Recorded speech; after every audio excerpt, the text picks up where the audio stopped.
السلام علیکم۔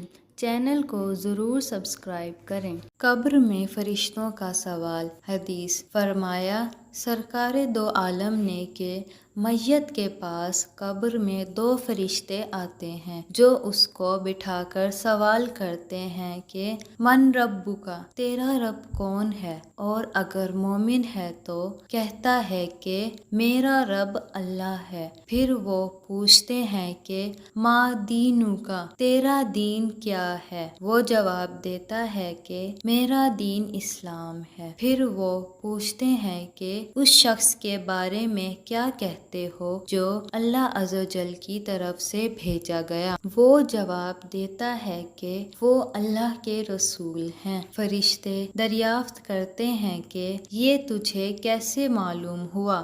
وہ جواب دیتا ہے کہ میں نے اللہ کی کتاب پڑھی، اس پر ایمان لایا اور اس کی تصدیق کی۔ سورۃ ابراہیم کی آیت یثبت اللہ الذین آمنوا بالقول الثابت فی الحیاۃ الدنیا وفی الآخرہ میں اسی مضمون کا ذکر ہے۔ جب وہ صحیح جواب دے دیتا ہے تو اللہ کا ایک منادی آسمان سے پکار کر کہتا ہے کہ میرے بندے نے سچ کہا، اس کے لیے جنت کا بچھونا بچھا دو اور اس کو جنت کا لباس پہنا دو اور اس کے لیے جنت کا ایک دروازہ کھول دو۔ چنانچہ دروازہ کھول دیا جاتا ہے اور جنت کا آرام اور اس کی خوشبو اس کو پہنچتی رہتی ہے، اور جہاں تک اس کی نظر جائے وہاں تک قبر کشادہ کر دی جاتی ہے۔